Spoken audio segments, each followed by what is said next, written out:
hindi naman? Wala. Kung ano naasar ako dati, naasar pa rin ako sa Pero wala yung nadagdag. Wala. Oo, Wala naman. Kasi iba kahit bawang or amoy ng Hindi. ng Sabi asawa nila, nila oh, ayaw. Hindi, wala akong ganun.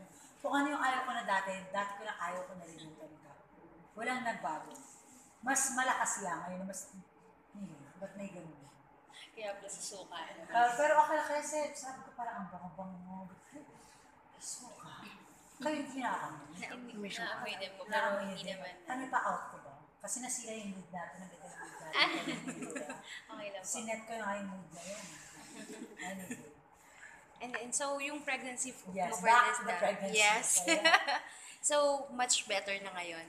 Yes, I think so. It's much better kasi nga sumunod na ako sa doctor, sinabi ng bed rest, nag-bed rest na talaga ako. So, it is much better, yes. May nagbago po ba?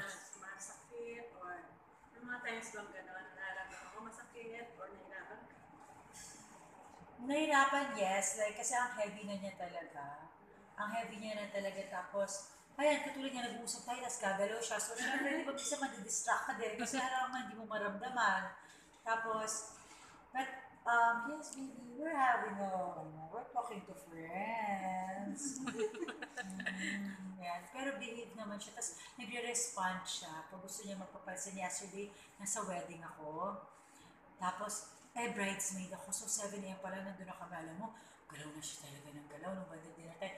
8:30, pagtas ko mag-speech, umalis na ako. Alam, pag uwi namin dito, relax na siya. Alam niya na nasa bahay na kami, relax na kami. For me, matalino siya. Kaya Mozart ka talaga, genius. So, may question ko originally. Ano nga ba? What kung may masakit? Yeah, it's hard to like, minsan, syempre sa back, sa legs. Nagka-cramps ako. Pero parang nangangawit ako. Parang pag matagal, parang nabibigatan ako talaga sa self. There were times na hindi mo lang saan kauupo. Oo, right, left. Ay, ginawa ko. Dati na position or hand position na nagawa ko na.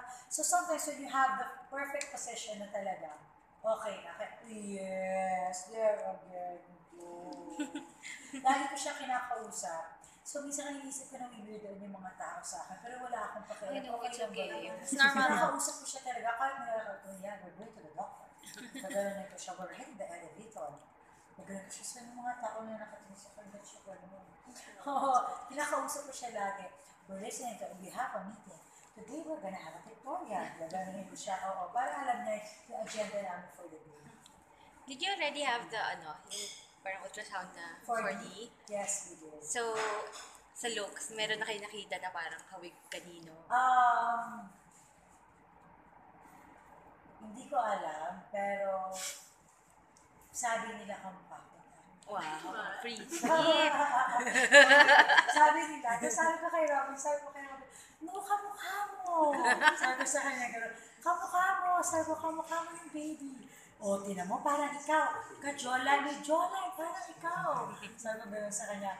Tapos, after nun, dinagpuntasahan kami ulit, isa pa. Tapos, oh my God, sabi ko na naman, kamukha ko siya. Sabi ko gano'n. Tapos sabi ni Robin, akala ko ba kahapon kamukha ko. Ngayon kamukha